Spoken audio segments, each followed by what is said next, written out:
ഓം ശാന്തി. പോസിറ്റീവായി ചിന്തിക്കണം. എൻ്റെ മനസ്സിൽ എല്ലാ സമയത്തും നല്ല ചിന്തകളെ, ശുഭചിന്തകളെ അഥവാ പോസിറ്റീവ് ചിന്തകളെ കൊണ്ടുവരണം എന്ന് ആഗ്രഹിക്കാത്തവരാരും ഉണ്ടാവില്ല.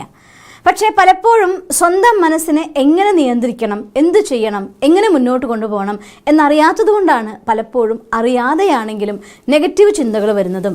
അത്തരം ചിന്തകൾ നമ്മുടെ മനസ്സിനുള്ളിലേക്ക് സ്ഥിരമായി പ്രവഹിക്കാൻ തുടങ്ങുമ്പോൾ അത് നമ്മുടെ ജീവിതത്തിൻ്റെ താളം തന്നെ തെറ്റിക്കുന്നതും. അതുകൊണ്ട് ഇന്ന് എങ്ങനെ നമ്മുടെ മനസ്സിനെ നമുക്ക് പോസിറ്റീവായിട്ട് ട്രെയിൻ ചെയ്യാം ചിന്തിക്കാൻ വേണ്ടി, അതിനെക്കുറിച്ച് കാണാം. പറയുമ്പോൾ ഒരു കൊച്ചു കഥ ഓർത്തു പോവുകയാണ്. ഒരു രാജാവിൻ്റെ അടുത്ത് 3 കുതിരകളുണ്ടായിരുന്നു. ആരും പറഞ്ഞാൽ അനുസരിക്കാത്ത കുതിരകൾ. ആ കുതിരകളെ ട്രെയിൻ ചെയ്യുന്നവർക്ക് രാജാവ് വലിയ വലിയ സമ്മാനങ്ങൾ ഓഫർ ചെയ്തിട്ടുണ്ടായിരുന്നു. പല ആളുകളും വന്നു ആ കുതിരകളെ ട്രെയിൻ ചെയ്യാൻ വേണ്ടി. പക്ഷേ കുതിരപ്പുറത്തുനിന്ന് വീണ് അവരുടെ കൈയൊടിഞ്ഞു, കാലൊടിഞ്ഞു, നടുവൊടിഞ്ഞു, ഇങ്ങനെ ഒടിഞ്ഞു നുറുങ്ങി പോകുന്നതല്ലാതെ ആ കുതിരകളെ നിയന്ത്രിക്കാൻ ആർക്കും സാധിച്ചില്ലായിരുന്നു. ഒരിക്കൽ ഒരു ചെറുപ്പക്കാരനായിട്ടുള്ള ആൾ വന്ന് രാജാവിനോട് പറയുകയാണ്, അങ്ങയുടെ കുതിരകളെ ഞാൻ തീർച്ചയായിട്ടും ട്രെയിനിങ് ചെയ്യാമെന്ന് പറയും. അപ്പോൾ രാജാവ് പറയും, എത്രയോ പേര് വന്നു, എക്സ്പെർട്ടായിട്ടുള്ള കുതിര ട്രെയിനിങ് കൊടുക്കുന്ന ആളുകൾ വന്നു, അവരെല്ലാം ഈ കുതിരകൾ കുടഞ്ഞെറിഞ്ഞ് വീഴ്ത്തി ഉപദ്രവിച്ചിട്ടേ ഉള്ളൂ. നീ എന്തിനാണ് ഇവർ നേരെയാവുമെന്ന് എനിക്ക് തോന്നുന്നില്ല, നീ എന്തിനാണ് നിൻ്റെ ജീവിതം റിസ്കി ആക്കണമെന്ന് ചോദിക്കുക. പറയല്ല, എനിക്ക് അങ്ങ് ഈ കുതിരകളെ എൻ്റെ സ്ഥലത്ത് കൊണ്ടുപോകാനുള്ള അനുമതി തന്നാൽ മതി, തീർച്ചയായിട്ടും ഞാൻ ഇവരെ ട്രെയിൻ ചെയ്ത് കൊണ്ടുവരാമെന്ന് പറയും. അങ്ങനെ ഈ 3 കുതിരകളെയും കൊണ്ട് ഈ ചെറുപ്പക്കാരൻ പോയി. ഈ 3 കുതിരകളെയും ചെറുപ്പക്കാരൻ്റെ വീട്ടിലെത്തിച്ചു കൊടുത്തു. അങ്ങനെ 3 കുതിരകളെയും കൊണ്ട് അയാൾ പോയി കഴിഞ്ഞ ശേഷം ഒരാഴ്ച കഴിഞ്ഞു, 2 ആഴ്ച കഴിഞ്ഞു, 1 മാസം കഴിഞ്ഞു, 1.5 മാസം ആവാനായി. രാജാവ് വിചാരിച്ചു, ഈ കുതിരകൾ ഈ ചെറുപ്പക്കാരനെ തള്ളിമറിച്ചിട്ട് എവിടേക്കെങ്കിലും ഓടി രക്ഷപ്പെട്ട് കഴിഞ്ഞിട്ടുണ്ടായിരിക്കും, ഇവരെ നിയന്ത്രിക്കാനൊന്നും അയാൾക്ക് സാധിച്ചിട്ടുണ്ടായിരിക്കില്ല എന്ന് വിചാരിച്ചു. അങ്ങനെ 3-4 ദിവസം കഴിഞ്ഞപ്പോൾ ഈ കുതിരകളുടെ ശബ്ദം, കുതിര ചെനയ്ക്കുന്ന ശബ്ദം കേൾക്കുകയാണ് രാജാവ്. അപ്പോൾ രാജാവ് അത്ഭുതപ്പെട്ടു പോയി. പുറത്ത് നോക്കുമ്പോൾ ഈ 3 കുതിരകളും ഒന്നിൻ്റെ പിന്നാലെ മറ്റൊന്നായിട്ട് ഇങ്ങനെ ശാന്തമായിട്ട് വരുന്നുണ്ട്. ഇത് കണ്ടപ്പോൾ രാജാവ് അത്ഭുതത്തോട് കൂടിയിട്ട് ഈ ചെറുപ്പക്കാരനോട് പോയി ചോദിക്കുകയാണ്, എങ്ങനെയാണ് നിനക്ക് ഇവരെ ട്രെയിൻ ചെയ്യാനായിട്ട് സാധിച്ചത് എന്ന്. അപ്പോൾ ഈ ചെറുപ്പക്കാരൻ പറയും, ഞാൻ ഇവരെ ഓടുന്ന സമയത്ത് ഇവരെ ഒരിക്കലും ഞാൻ ആദ്യം നിയന്ത്രിച്ചില്ല. ഇവരെവിടേക്കാണ് പോകുന്നത്, എന്താ ചെയ്യുന്നതെന്ന് മനസ്സിലാക്കാൻ ഞാൻ ഇവർക്ക് ഫ്രീഡം കൊടുത്തുകൊണ്ട് അവരുടെ ഇഷ്ടത്തിന് ഓടാനും ചാടാനും വിട്ടു. ഒപ്പം ഒരു നിയന്ത്രണത്തിനുള്ളിൽ വെച്ചുകൊണ്ട് ഓടാൻ വിട്ട് ഞാൻ അവരെ നിരീക്ഷിച്ചു കൊണ്ടിരുന്നു. അവർ ഓടുമ്പോൾ ഞാനും ഓടുമായിരുന്നു, അവർ കഴിക്കുമ്പോൾ ഞാൻ കഴിച്ചു, ആ കുതിരകൾ ഉറങ്ങുമ്പോൾ ഞാൻ ഉറങ്ങി.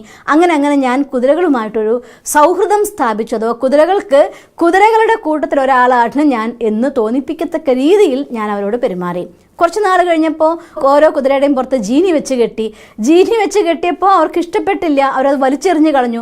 വീണ്ടും വെച്ച് കെട്ടി. പതുക്കെ അവർക്ക് അതും ഒരു ശീലമായിട്ട് മാറി. പിന്നെ ഞാൻ അവർക്ക് ബെൽറ്റ് ഇട്ടു, അവരതിന് ഒരുപാട് വിഗ്രസായി മാറി. അവരതെല്ലാം വലിച്ചു പൊടിച്ചു കളഞ്ഞു. വീണ്ടും ഞാൻ ഇട്ടു. അങ്ങനെ ഓരോരോ കാര്യങ്ങളായിട്ട് അവരെ പഠിപ്പിച്ചു, കാപ്പ് കെട്ടി. ഇപ്പോൾ ഈ കുതിരകൾ ഞാനും ഭയങ്കര ഫ്രണ്ട്സാണ്. അതുകൊണ്ട് ഞാൻ എൻ്റെ പിന്നാലെ നടക്കാൻ വിധം ഇവരെ യോഗ്യരാക്കിയെടുത്തു. ഇങ്ങനെ പതുക്കെ ഈ കുതിരകളുമായിട്ടുള്ള സൗഹൃദം സ്ഥാപിച്ചു. ആ സൗഹൃദത്തിൻ്റെ ആധാരത്തിൽ ഞാനും അവരും ഒന്നെന്നുള്ള വിചാരം അവർക്ക് വന്നു. ഞാൻ നടക്കുമ്പോൾ എൻ്റെ പിന്നാലെ നടക്കാൻ തുടങ്ങി. എന്നുള്ളതായിട്ടുള്ള വിശ്വസ്തത ഞാനിവരെ വളർത്തിയെടുത്തു എന്ന് പറയുകയാണ്. ഇത് കേട്ടപ്പോൾ രാജാവാകെ അത്ഭുതപ്പെട്ടു പോയി. ഇത് തന്നെയാണ് നമ്മൾ ഓരോരുത്തരുടെയും ജീവിതത്തിൽ നടക്കുന്ന കാര്യം. ഈ 3 കുതിരകൾ മറ്റാരുമല്ല, നമ്മുടെ തന്നെ ഇൻറ്റേർണൽ ആയിരിക്കുന്ന ഓർഗൻസ് അഥവാ സൂക്ഷ്മ ഇന്ദ്രിയങ്ങളാകുന്ന മനസ്സ്, ബുദ്ധി, സംസ്കാരം എന്ന് പറയുന്നതാണ്. നമ്മുടെ മനസ്സിനെയും ബുദ്ധിയെയും സംസ്കാരത്തെയും നിയന്ത്രിക്കണം എന്നുണ്ടെങ്കിൽ ആദ്യം നമുക്ക് മനസ്സുമായും നമ്മുടെ ബുദ്ധിയായും സംസ്കാരമായിക്കൊണ്ടും ഒരു നല്ല സൗഹൃദം സ്ഥാപിക്കാൻ സാധിക്കണം. പിടിച്ചടക്കി വെച്ച മനസ്സ് അത് പൊട്ടിച്ചോടാൻ നോക്കുകയുള്ളൂ. എങ്ങനെയായിരുന്നു കുതിര പുറത്ത് കയറുന്നവരെ വീഴ്ത്തി കയ്യും കാലും ഒടിപ്പിക്കുന്നത്?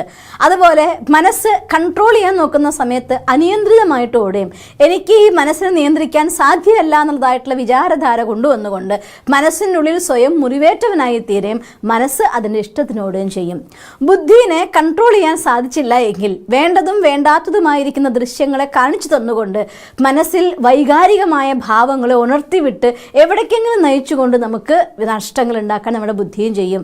സംസ്കാരത്തിൻ്റെ മേലെ കൺട്രോളിങ് നമുക്കില്ല എങ്കിൽ അരുത് എന്ന് വിചാരിക്കുന്ന കാര്യം, ചെയ്യില്ലെന്ന് വിചാരിക്കുന്ന കാര്യം സ്വാഭാവികമായി ചെയ്തു പോവുകയും അത് നമ്മുടെ ജീവിതത്തിൻ്റെ ഉള്ളിലെ സദാകാല നാശം ഉണ്ടാക്കി വെക്കുകയും ചെയ്യും.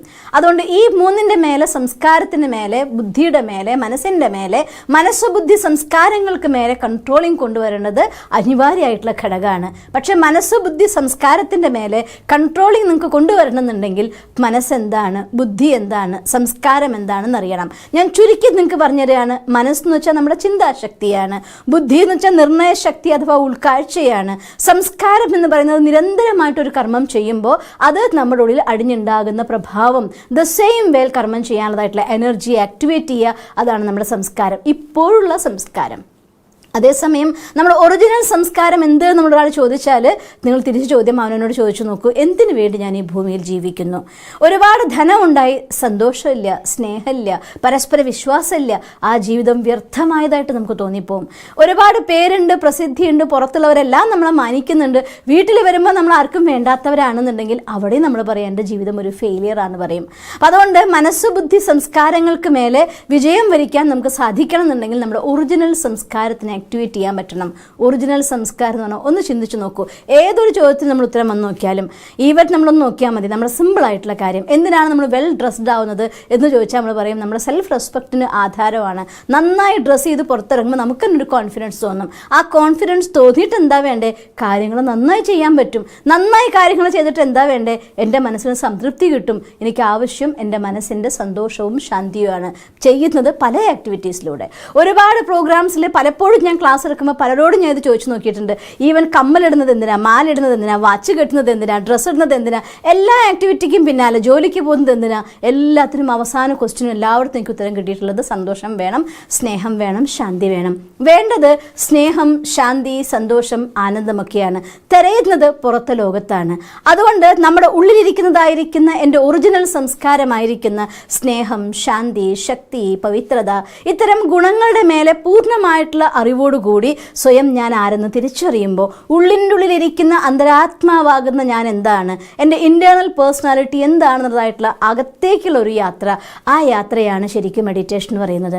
അതുകൊണ്ട് അകത്തേക്ക് യാത്ര ചെയ്ത് ദിവസവും കുറച്ച് സമയം നമുക്കൊപ്പം സ്വയം നമുക്ക് തന്നെ ഇരിക്കാൻ സാധിക്കുമെങ്കിൽ, നമ്മുടെ കമ്പനിയിൽ സ്വയം നമുക്കിരിക്കാൻ സാധിക്കുമെങ്കിൽ എൻ്റെ ഉള്ളിൻ്റെ ഉള്ളതായിട്ടുള്ള ഈ ക്വാളിറ്റീസിനെ ആക്ടിവേറ്റ് ചെയ്യാൻ കഴിയും. ഈ ക്വാളിറ്റീസിൻ്റെ ഏറ്റവും വലിയ സ്പെഷ്യാലിറ്റി എവിടെയാണോ ഈ ഗുണങ്ങൾ ആക്ടിവേറ്റ് ചെയ്യപ്പെടുന്നത് അവിടെ മനസ്സ് ആ ഗുണങ്ങളിൽ രമിക്കാൻ തുടങ്ങും. മനസ്സ് ഇത്തരം പോസിറ്റീവായിരിക്കുന്ന ഗുണങ്ങളിൽ ആനന്ദിക്കാൻ തുടങ്ങുമ്പോൾ ബുദ്ധി എപ്പോഴും നല്ല ദൃശ്യങ്ങൾ മാത്രം കാണിച്ചു തരാൻ തുടങ്ങും. മനസ്സും ബുദ്ധിയും നല്ല വഴിക്ക് നടക്കാൻ തുടങ്ങുമ്പോൾ അവരുടെ പിന്നാലെ പതുക്കെ പതുക്കെ സംസ്കാരം അവരുടെ ഒരു നിഴല് പോലെ കൂടെ വരാൻ തുടങ്ങും. അതുകൊണ്ട് ആദ്യം ഞാൻ സ്വയം എന്നോട് തന്നെ ഫ്രണ്ട്ഷിപ്പ് സ്ഥാപിച്ചുകൊണ്ട് ഞാൻ ആരെന്ന് തിരിച്ചറിഞ്ഞുകൊണ്ട് എൻ്റെ ഉള്ളിൽ എനർജി നിറയ്ക്കാൻ വേണ്ടിയുള്ള മെത്തേഡാണ് രാജയോഗ മെഡിറ്റേഷൻ.